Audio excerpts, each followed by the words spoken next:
नमस्कार दोस्तों, श्री राम क्लासेस के इस ऑनलाइन प्लेटफॉर्म पर आप सबका स्वागत है। दोस्तों, हम पढ़ रहे हैं ग्लैंड्स ग्रंथियां, जिसमें हम पढ़ रहे हैं एंडोक्राइन ग्लैंड्स अंतःस्रावी ग्रंथियां। अब तक हमने हाइपोथैलेमस ग्लैंड, हाइपोथैलेमस ग्रंथि के बारे में पढ़ चुके हैं, पिट्यूटरी ग्लैंड, पीयूष ग्रंथि के बारे में पढ़ चुके हैं, पीनियल बॉडी ग्लैंड, पीनियल कोई ग्रंथि के बारे में पढ़ चुके हैं,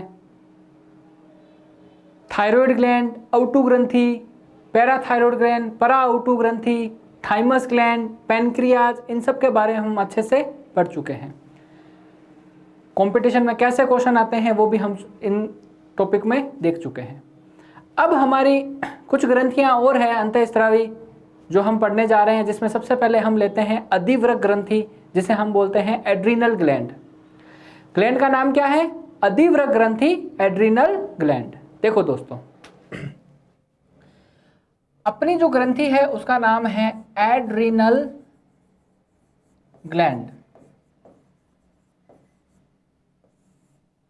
जिसे हम कहते हैं अधिवृक्क ग्रंथि। देखो, अपने शरीर में जो वृक्क होती हैं, किडनियां होती हैं, वो कितनी होती हैं? 2।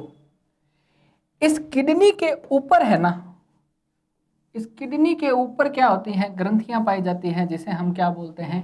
Adrenal gland. मान लो ये लाल वाली किडनी है, जिसे हम गुर्दा बोलते हैं, जिसे हम वृक्क भी कहते हैं, जिसे हम रीनल भी कहते हैं। तो ये इसके ऊपर है, इसलिए इसको अपने ने अधिवृक्क ग्रंथि बोल दिया। अधि मतलब ऊपर और ग्रंथि मतलब ग्लैंड। तो अधिवृक्क ग्रंथि, एड्रीनल ग्लैंड, इसको क्या है कह दिया। तो किडनी वृक्क के ऊपर स्थित होती है, इसलिए इसे अधिवृक्क ग्रंथि, एड्रीनल ग्लैंड बोलते हैं। और इन ग्रंथियों से क्या है? हार्मोन निकलते हैं, जो कि अपने शरीर के लिए बहुत आवश्यक है। उनके फंक्शन क्या है, कार्य क्या है, वो अपने देखेंगे। तो सबसे पहले देखो, ये जो ग्लैंड होती है ये किडनी के ऊपर होती है। किडनी को अपने रीनियल बोलते हैं, इसलिए इसका एक नाम और है, इसे सुप्रारीनियल ग्लैंड भी कहते हैं। इसे सुप्रारीनियल ग्लैंड भी कहा जाता है। सुप्रारीनियल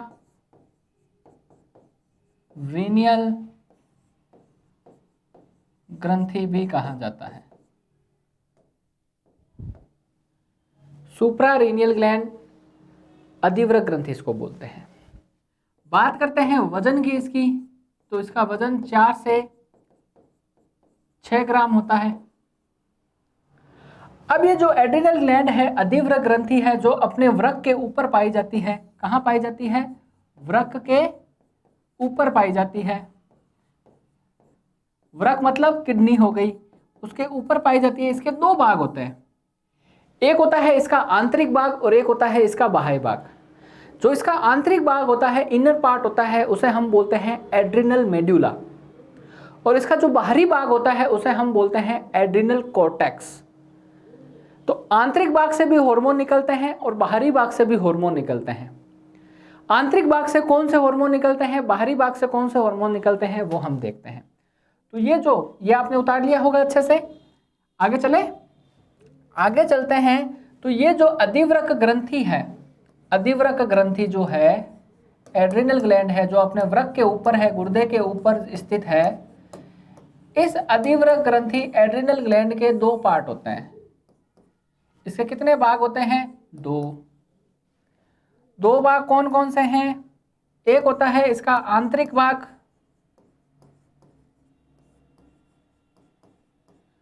और एक होता है इसका बाह्य भाग।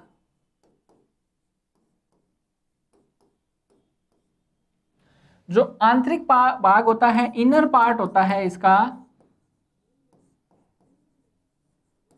उसको हम बोलते हैं एड्रिनल मेड्यूला। और इसका बाह्य भाग होता है जिसे हम बोलते हैं आउटर पार्ट, इसको बोला जाता है एड्रिनल कॉर्टेक्स। इसको हमने क्या बोल दिया? एड्रिनल मेड्यूला और इसको हम बोल देते हैं एड्रिनल कोर्टेक्स। ध्यान रखना, आंतरिक भाग एड्रिनल मेड्यूला और बाह्य भाग क्या है? Adrenal cortex. इसको नोट करो, फिर आगे चलते हैं।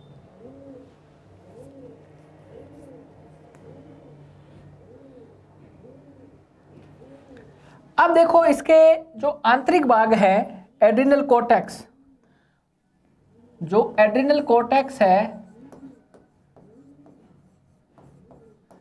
जो इसका आंतरिक भाग है एड्रिनल कोर्टेक्स, उससे निकलने वाला हार्मोन जो होता है उसे हम बोलते हैं एड्रिनलिन हार्मोन। इस हार्मोन को हम एपिनेफ्रिन हार्मोन भी कहते हैं। इस हार्मोन को हम अन्य किस नाम से जानते हैं? एपिनेफ्रिन हार्मोन के नाम से भी जानते हैं। एड्रिनल कोर्टेक्स भाग से निकलने वाला हार्मोन है एड्रिनलिन हार्मोन, इसे हम एपिनेफ्रिन हार्मोन भी कहते हैं। अच्छा, इस हार्मोन को अन्य किस नाम से जाना जाता है? इसे हम संकटकालीन हार्मोन भी कहते हैं या संकट मोचक हार्मोन भी कहा जाता है। इसको आपातकालीन हार्मोन भी बोलते हैं। इसे करो या मरो हार्मोन के नाम से भी जाना जाता है।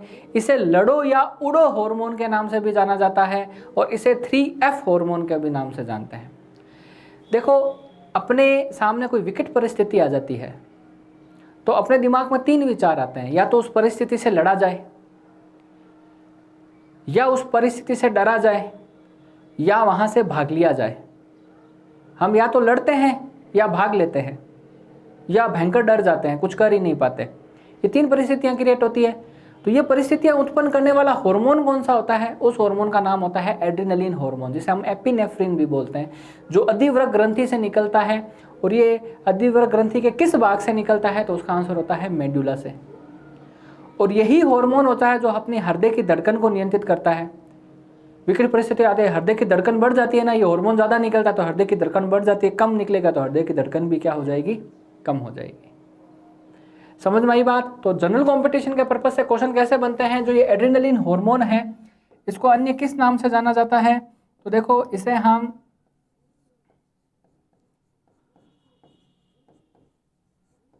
आपातकालीन हार्मोन कहते हैं,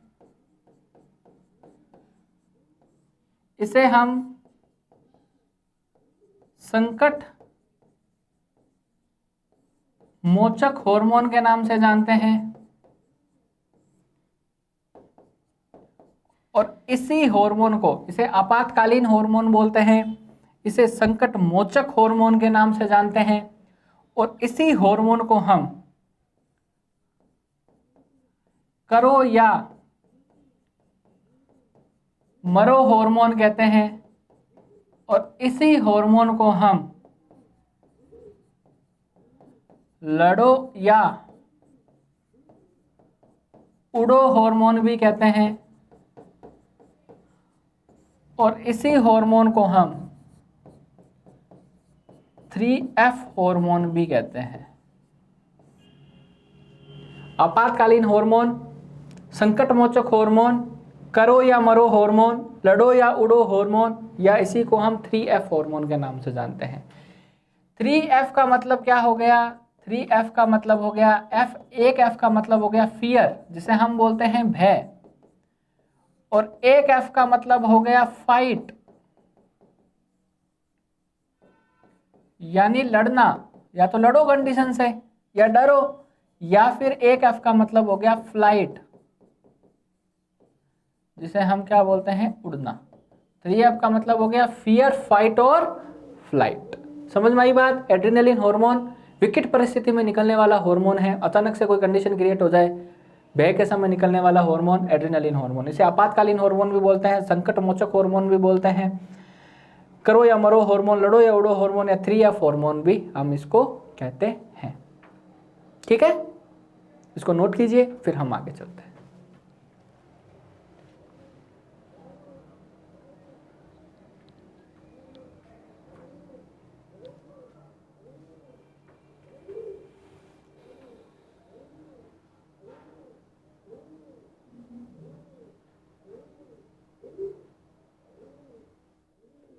कर लिया नोट अच्छे से?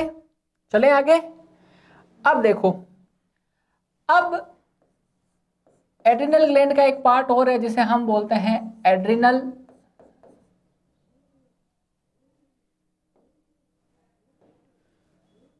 कॉर्टेक्स। ये अभी जो अपने ने किया था वो हार्मोन निकलने वाला था एड्रिनल मेड्यूला से, आंतरिक भाग से। इसको थोड़ा सा करेक्शन कर लेना, ये एड्रिनल मेड्यूला यानी एड्रिनल ग्रंथि के आंतरिक भाग से निकलने वाला हार्मोन था। अब जो हम पढ़ेंगे वो पढ़ेंगे एड्रिनल कॉर्टेक्स, यानी इसके बाहरी भाग से निकलने वाला हार्मोन कौन सा है। उसमें अपने ने हेडिंग गलत लगा दी थी, एड्रिनल मेड्यूला कर लेना उसको, है ना। यानी जो एड्रिनल ग्रंथि है उसके आंतरिक भाग से निकलने वाला हार्मोन कौन सा है, और ये एड्रिनल ग्रंथि है उसके बाह्य भाग से, बाह्य भाग को एड्रिनल कॉर्टेक्स बोलते हैं। अब देखो, ये जो एड्रिनल कॉर्टेक्स होता है, एड्रिनल कॉर्टेक्स होता है, इसका बाह्य भाग होता है, उसमें क्या होता है, 3 परत पाई जाती है। इसके अंदर 3 लेयर होती है, 3 परत होती है। 3 परत कौन कौन सी होती है, 3 लेयर कौन कौन सी होती है? जो पहली परत होती है, जो बाह्य परत होती है, उसको हम बोलते हैं जोना ग्लोमेरुलोसा। ये कौन सी है, आउटर लेयर है, बाह्य परत है। और जो मध्य में परत होती है उसको हम बोलते हैं जोना फेसिक्युलेटा। ये इसकी मध्य परत है। और एक जो परत होती है वो होता है जोना रेटिक्युलेटा। ये इसकी क्या है, आंतरिक परत है। देखो एड्रिनल कॉर्टेक्स है वो, ऐसे उसकी 3 परतें होती है। ये मान लो बाह्य भाग है, उसके 3 परतें, 1 2 3, है ना। ये जो मैं रेड रेड कर रहा हूँ ये तो मान लो क्या है, एड्रिनल ग्लैंड है, उसका आंतरिक भाग है, ठीक है। और बाकी जो, जैसे मैंने एक इस कलर की कर दी, एक मैंने इस रंग की कर दी, और एक जो है मैंने ऐसे पीले रंग की कर दी। तो ये जो 3 परतें हैं, ये बाहरी परत है जिसे हम एड्रिनल कॉर्टेक्स बोलते हैं, बीच वाली एड्रिनल मेडुला। तो सबसे जो बाहरी परत है उसको हम बोलते हैं जोना ग्लोमेरुलोसा, बीच वाली है उसे जोना फेसिकुलेटा, और सबसे आंतरिक परत है ये, इसको हम क्या बोलते हैं, जोना रेटिकुलेटा बोलते हैं। अब इन परतों से क्या है, हार्मोन निकलते हैं। तो जोना ग्लोमेरुला से जो हार्मोन निकलता है उस हार्मोन को हम बोलते हैं मिनरेलो कोर्टिकोइड। ये मिनरेलोकोर्टिकोइड क्या है, हार्मोन का एक समूह है। बहुत सारे हार्मोन के समूह जो इस जोना ग्लोमेरुलोसा नाम के परत से निकलते हैं उसको हम क्या बोलते हैं, मिनरेलोकोर्टिकोइड। और इसमें जो सबसे मुख्य हार्मोन है, जो सबसे मुख्य हार्मोन है, उस हार्मोन का नाम क्या है, उस हार्मोन का नाम है एल्डोस्टेरोन। एल्डोस्टेरोन, ये सबसे मुख्य हार्मोन है एल्डोस्टेरोन, ठीक है। जोना फेसिकुलेटा है, इसमें समूह में जो हार्मोन निकल रहे हैं, ग्रुप ऑफ हार्मोन, उनको हम बोलते हैं ग्लूकाकोर्टिकोइड। ग्लूकोकोर्टिकोइड बोलते हैं उसको। और इसका जो मुख्य हार्मोन होता है वो क्या होता है, कोर्टिसोल। इससे निकलने वाला मुख्य हार्मोन कौन सा है, कोर्टिसोल। और जोना ग्लोमेरुलोसा है, इससे निकलने वाले हार्मोन को हम गोनेडोकोर्टिकोइड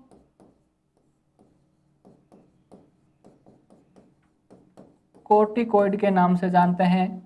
और इससे निकलने वाले जो हार्मोन है वो है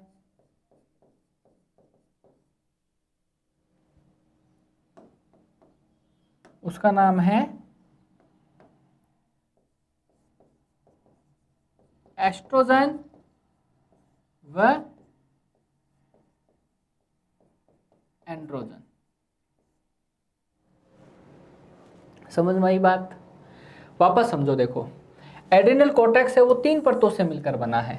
सबसे बाहरी परत है उसे जोना ग्लोमेरुलोसा बोलते हैं, बीच वाली परत को जोना फेसिकुलेटा बोलते हैं, और सबसे आंतरिक परत को जोना रेटिकुलेटा बोलते हैं। सबसे बाहरी परत से निकलने वाला हार्मोन है, उनके हार्मोन के समूह को बोला जाता है मिनरलोकॉर्टिकॉइड्स। इसके हार्मोन का समूह बोला जाता है ग्लूकाकॉर्टिकॉइड्स और इसको बोला जाता है गोनेडोकॉर्टिकॉइड्स। तो सबसे मुख्य हार्मोन होता है मिनरलोकॉर्टिकॉइड्स में, वो कौन सा होता है? एल्डोस्टेरोन। और इसमें जो सबसे मुख्य हार्मोन है वो क्या है? कॉर्टिसोल। और इसमें जो हार्मोन है वो एस्ट्रोजन और एंड्रोजन है। ठीक है, इसको नोट करो, फिर इनके काम देखते हैं। देखो,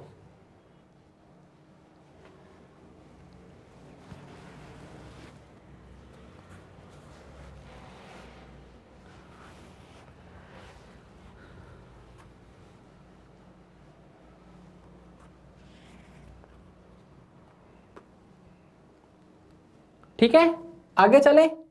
अब देखो, जो बाहरी परत से हार्मोन निकल रहा था एल्डोस्टेरोन, एल्डोस्टेरोन, इसका काम क्या है? इसका काम है शरीर में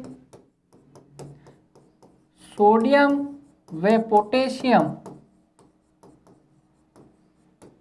आयन का नियंत्रण व निर्धारण करना। अपने शरीर में सोडियम व पोटेशियम आयन का नियंत्रण व निर्धारण करने का काम कौन करता है? एल्डोस्टेरोन करता है। इसलिए इसे सोल्ट रिटेनिंग हार्मोन भी कहते हैं। इसे लवण प्रतिधारक हार्मोन भी कहा जाता है। ये बात ध्यान रखना, एल्डोस्टेरोन हार्मोन एड्रिनल ग्लैंड से निकलता है, सोडियम पोटेशियम आयन का नियंत्रण में निर्धारण करता है। सोल्ट रिटेनिंग हार्मोन, लवण प्रतिधारक हार्मोन भी इसको कहा जाता है। यहां तक बात समझ में आई? फिर आता है इसकी मध्य जो परत है ग्लूकाकॉर्टिकॉइड या ग्लूकोकॉर्टिकॉइड, उससे निकलने वाला हार्मोन है वो क्या है? कार्टिसोल। कॉर्टिसोल है, कॉर्टिसोल। अच्छा, इस हार्मोन का फंक्शन क्या है? ये अपने शरीर में कार्बोहाइड्रेट,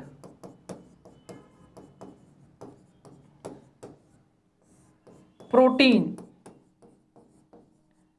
व वसा के पाचन में क्या करता है? सहायता करता है। ठीक है, और इसका कार्य क्या है इस हार्मोन का?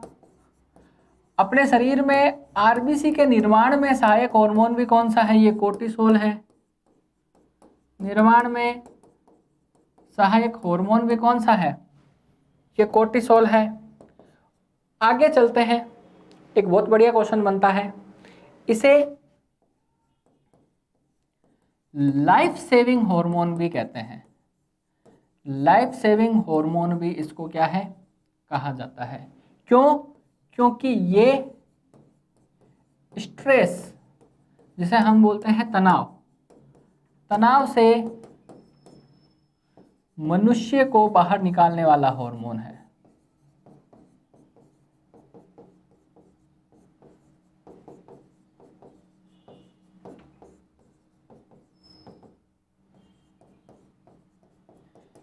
इसलिए इसे हम लाइफ सेविंग हार्मोन भी कहते हैं। समझ में आई बात दोस्तों? कोर्टिसोल है वो एड्रिनल कॉर्टेक्स के मध्य परत से निकलता है, जिससे बहुत सारे हार्मोन निकलते हैं, जिसे हम ग्लूकाकॉर्टिकॉइड बोलते हैं। उन समूह के हार्मोन को ग्लूकोकॉर्टिकॉइड के नाम से जाना जाता है। अब उनमें से जो मुख्य हार्मोन होता है वो कॉर्टिसोल होता है, जो कार्बोहाइड्रेट, प्रोटीन, वसा के पाचन में भी सहायता करता है। आरबीसी के निर्माण में ये सहायक हार्मोन है। इसे लाइफ सेविंग हार्मोन भी कहते हैं, क्योंकि स्ट्रेस और तनाव से मनुष्य को बाहर निकालने में मदद करता है।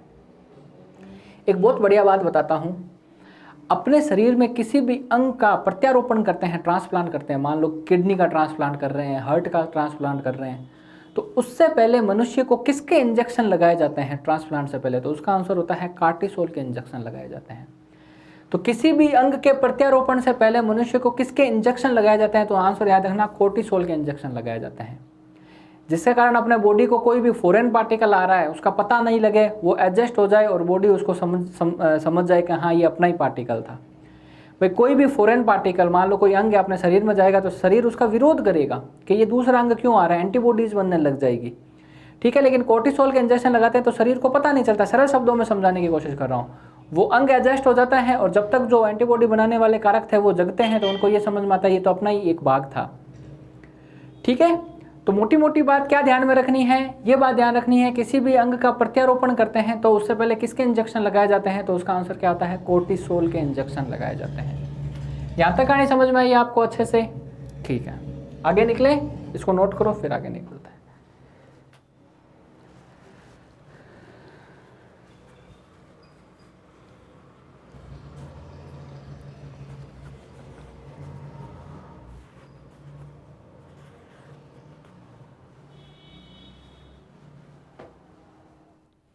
चले आगे दोस्तों, चलो। अब इसका जो बाहरी भाग है, सॉरी आंतरिक भाग है, जिसे हम जोना रेटिकुलेटा बोलते हैं, उससे निकलने वाले हार्मोन को गोनेडोकोर्टिकोइड्स बोलते हैं और उससे दो मुख्य हार्मोन हैं, एस्ट्रोजन और एंड्रोजन। एस्ट्रोजन जो हार्मोन होता है, ये जो एस्ट्रोजन हार्मोन होता है ये तो निकलता है महिला में, और एंड्रोजन जो हार्मोन होता है ये किस में निकलता है, पुरुष में। देखो बचपन में पुरुष में महिला व पुरुष वाले दोनों हार्मोन होते हैं और महिलाओं में भी महिला व पुरुष वाले दोनों हार्मोन निकलते हैं, लेकिन जैसे जैसे हमारा विकास होता है, वृद्धि होती है, तो एक निश्चित समय के बाद में महिलाओं वाले हार्मोन निकलते हैं और पुरुषों में पुरुष वाले हार्मोन निकलते हैं, जो अपनी लैंगिक क्षमता को मजबूत बनाते हैं। पबर्टी एज जिसे हम बोलते हैं, यौवनावस्था को मजबूत बनाते हैं। इसके बाद में हम दो ग्रंथियां पढ़ेंगे, वृषण और अंडाशय, जिससे ये हार्मोन निकलते हैं और उनके कार्य क्या है दोनों। तो बचपन में ये दोनों हार्मोन क्या है, मनुष्य महिला और पुरुष दोनों में निकलेंगे, यानी बच्चों में ये निकलते हैं। जैसे बड़े होते हैं तो महिलाओं में महिलाओं वाले हार्मोन निकलते हैं, पुरुषों वाले हार्मोन निकलने बंद हो जाते हैं, और पुरुषों में पुरुषों वाले हार्मोन निकलते हैं, महिलाओं वाले हार्मोन निकलने बंद हो जाते हैं। समझ में आई बात। तो ये देखा जाए तो कैसे हार्मोन है, एक प्रकार के रिप्रोडक्टिव हार्मोन है, जनन हार्मोन है, जो महिला और पुरुष दोनों में निकलते हैं। तो ये अपना क्या था, एड्रिनल ग्लैंड थी, अधिवृक्क ग्रंथि थी, जिससे मैंने खास खास बातें आपको बताई है। तो जनरल कॉम्पिटिशन के पर्पज से डायरेक्ट आप ऐसे भी याद रख सकते हो, एड्रिनलिन हार्मोन, कोर्टिसोल, एल्डोस्टेरोन और कौन सा प्रोजेस्ट, ये एस्ट्रोजन और एंड्रोजन, ये हार्मोन किससे निकलते हैं, तो उसका आंसर क्या होता है, एड्रिनल ग्लैंड से भी निकलते हैं। आगे चले, तो आगे चलते हैं। तो एक ग्रंथि और आती है, ग्लैंड और आती है, उस ग्लैंड का नाम होता है, एक ग्लैंड, एक ग्रंथि और है, उस ग्लैंड का नाम है टेस्टिस, जिसे हम बोलते हैं वृषण।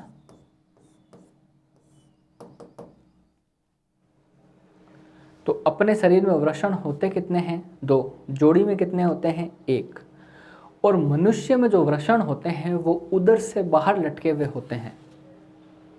क्यों, वृषण में क्या होता है, शुक्राणुओं का निर्माण करने में वो सहायता करते हैं, और शुक्र जनन के लिए, जिसे हम स्पर्टोमेटोसिस बोलते हैं, शुक्र जनन, शुक्राणु के निर्माण के लिए जो न्यूनतम तापमान है वो कितना, लगभग 33 डिग्री सेंटीग्रेड चाहिए, इससे अधिक तापमान में वो नहीं बन पाते हैं।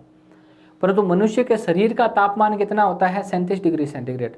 जब ये शुक्राणु है, ये जो आपके ग्लैंड है, कौन सी, वृषण, ये अगर शरीर से बाहर रहेंगे तो उस समय इनका तापमान कितना होता है, 33 डिग्री सेंटीग्रेड होता है। तो आराम से शुक्राणुओं का निर्माण हो जाता है, इसलिए ये लटकी हुई अवस्था में बाहर रहते हैं। लेकिन हाथी होते हैं, उनमें ये जो वृषण है, टेस्टिस है, वो क्या होते हैं, उदर के अंदर ही होते हैं, उदर गुहा के अंदर ही होते हैं। ये समझाने के पर्पज से मैंने आपको एक बात बताई है। तो वृषण है वो मनुष्य में होते कितने हैं, जोड़ी में देखा जाए तो कितने होते हैं, जोड़ी में देखा जाए तो एक है, और संख्या में कितने होते हैं, दो। और ये जो वृषण है ना, ये हमेशा उदर गुहा से बाहर लटकी हुई अवस्था में रहते हैं। क्यों रहते हैं? क्योंकि इनका तापमान उस समय कितना होता है? 33 डिग्री सेंटीग्रेड, जो शुक्राणुओं के निर्माण के लिए उपयुक्त है। शरीर के अंदर होंगे तो शरीर का तापमान है 37 डिग्री सेंटीग्रेड, जो शुक्राणु के निर्माण के लिए उपयुक्त नहीं है। लेकिन एक अपवाद है, हाथी में वृषण क्या होते हैं? वृषण उदर गुहा में होते हैं।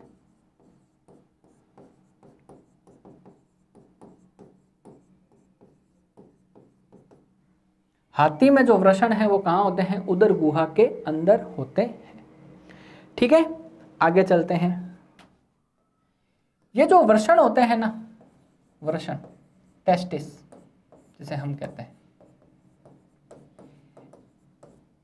इसके अंदर दो प्रकार की कोशिकाएं हैं। एक कोशिका है उसका नाम है लेडिक कोशिका, और एक जो कोशिका होती है उसका नाम होता है सर्टोली कोशिका।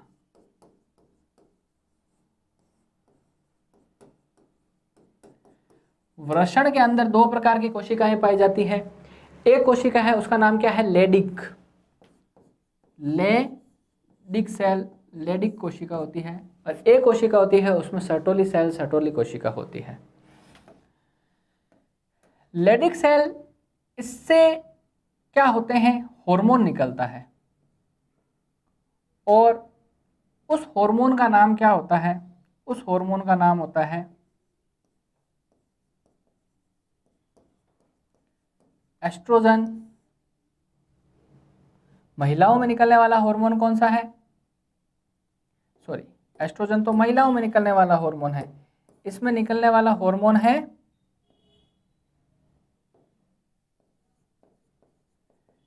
टेस्टोस्टेरोन। क्योंकि ये पुरुष में होते हैं वृषण, तो इसमें निकलने वाला मुख्य हार्मोन कौन सा है? टेस्टोस्टेरोन हार्मोन होता है। इनसे निकलने वाले जो हार्मोन होते हैं उस हार्मोन को हम एंड्रोजन बोलते हैं, और एंड्रोजन में सबसे मुख्य हार्मोन कौन सा होता है?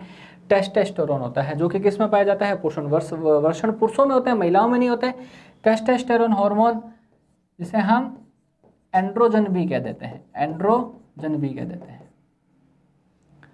अब इस टेस्टोस्टेरोन हार्मोन का काम क्या है? ये लैंगिक परिपक्वन में सहायता करता है, सेक्सुअल मैच्योरिटी, है ना, सेक्सुअल मैच्योरिटी, लैंगिक परिपक्वन में सहायता करता है। शुक्र जनन यानी शुक्राणु के निर्माण में, शुक्राणु के निर्माण में ये क्या करता है? शुक्राणु के निर्माण में सहायता करता है। और इसका एक काम और है, वो क्या है? यह यौवनावस्था, जिसे हम पबर्टी एज कहते हैं, यौवनावस्था जिसे हम पबर्टी एज कहते हैं, उसमें ये क्या करता है? मैच्योरिटी लाता है। यौवनावस्था देखा जाए तो पुरुष है, पुरुष, उसमें यौवनावस्था जो है वो 14 से 16 साल में आ जाती है, और महिलाओं में 12 से 14 साल। यौवनावस्था में होता क्या है? दाढ़ी मूंछ आने लग जाते हैं, दाढ़ी मूंछ आना, ठीक है ना। जो बच्चा होता है उसकी आवाज़ क्या होती है? भारी, है ना, और कंधे क्या हो जाते हैं? चौड़े। और महिलाओं में यौवनावस्था आती है तो ये चीज़ें उल्टी होती है, दाढ़ी मूंछ नहीं आती है, आवाज़ पतली हो जाती है और कंधे भी पतले हो जाते हैं। व्यक्ति के कंधे कैसे हो जाते हैं? चौड़े। तो देखो वापस से समझते हैं, वृषण टेस्टिस है ना, उसमें दो प्रकार की कोशिकाएं पाई जाती है, लेडिक कोशिका और सर्टोली कोशिका। लेडिक कोशिका से निकलने वाले जो हार्मोन होते हैं उनको हम एंड्रोजन बोलते हैं, और उसमें जो सबसे मुख्य हार्मोन है उसे हम क्या बोलते हैं? टेस्टोस्टेरोन। ये टेस्टोस्टेरोन है, ये लैंगिक परिपक्वन में सहायता करता है, सेक्सुअल मैच्योरिटी में हेल्प लाता है। शुक्रजनन, शुक्राणु के निर्माण में भी ये क्या करता है? सहायता करता है, शुक्राणु के निर्माण में मदद करता है, बनाता है उसको। आगे चलते हैं, यौवनावस्था पबर्टी एज है, वो इसी के कारण होती है। या पुरुष है वो 14 से 16 साल में उसकी यौवनावस्था आ जाती है, जिसे हम द्वितीयक गौण लैंगिक लक्षण भी बोलते हैं। द्वितीयक गौण लैंगिक लक्षण, ये जो यौनावस्था वाला लक्षण है इसको हम बोलते हैं द्वितीयक गौण लैंगिक लक्षण। दाढ़ी मुचकाना, आवाज भारी, कंधे चौड़े, वो इसी हार्मोन के कारण होते हैं।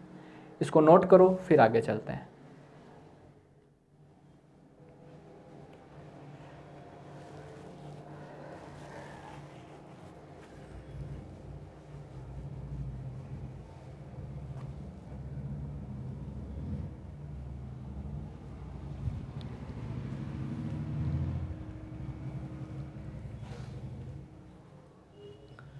हो गया दोस्तों।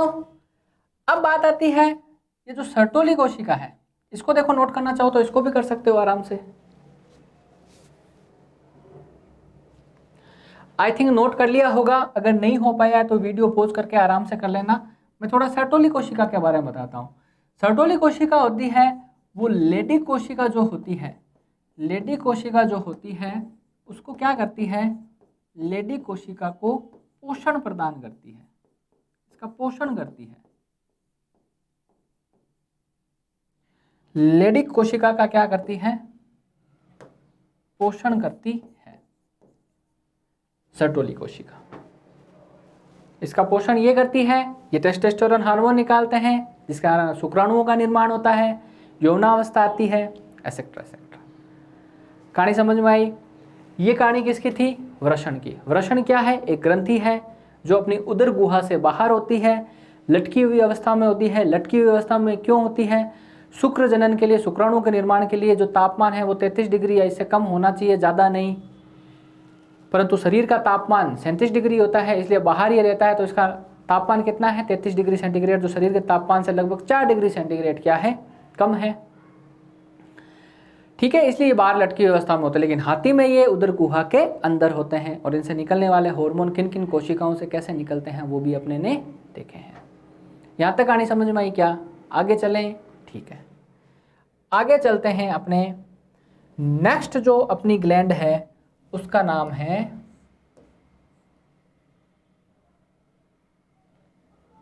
ओवेरी, जिसे हम कहते हैं अंडाशय।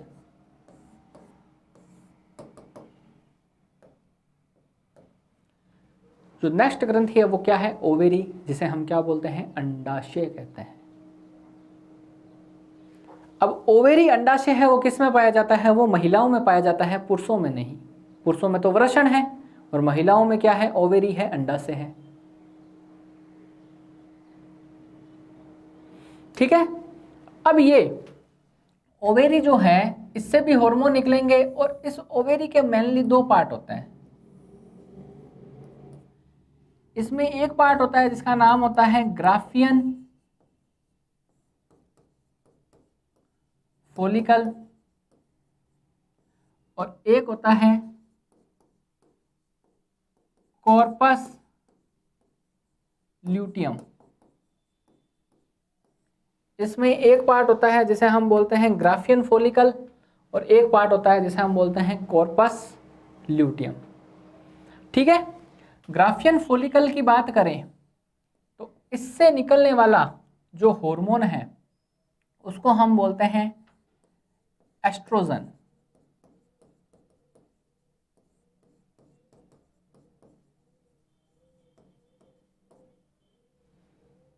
ये जो एस्ट्रोजन है ये अंडाणुओं के निर्माण में क्या करता है? मदद। महिलाओं में जो यौनावस्था है, पबर्टी एज है,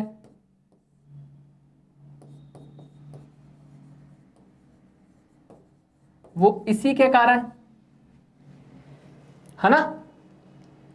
उनकी पबर्टी एज में क्या होता है? महिलाओं में जो पबर्टी एज है ये कब से कब आ जाती है? 12 से 14 साल में आ जाती है। पुरुषों की आवाज़ भारी होती है, इनकी आवाज़ पतली हो जाती है। पुरुषों के कंधे चौड़े, इनके कंधे पतले होते हैं, चौड़े नहीं हो पाते। ये पबर्टी है जो यौनावस्था है वो इस हार्मोन के कारण।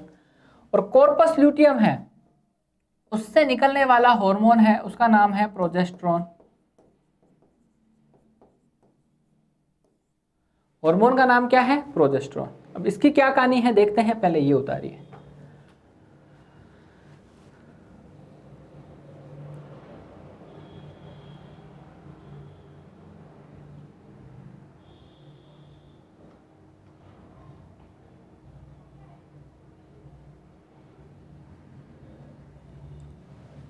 उतार लिया, चले आगे।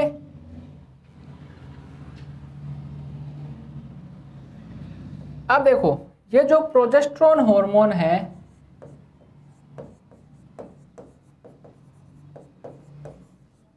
ये महिलाओं में निकलते हैं और ये गर्भावस्था के दौरान निकलते हैं, जिसे हम प्रेगनेंसी बोलते हैं।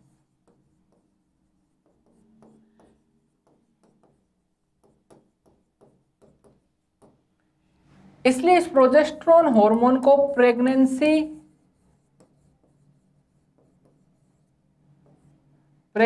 हार्मोन भी कहा जाता है। इसे प्रेगनेंसी हार्मोन भी कहते हैं। किसको?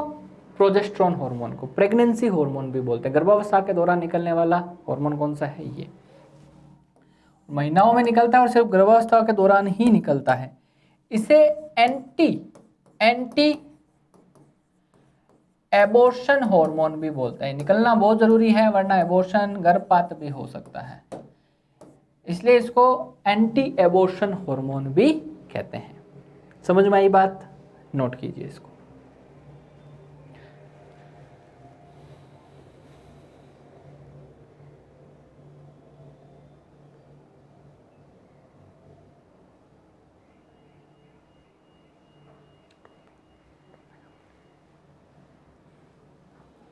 बात समझ में आई दोस्तों?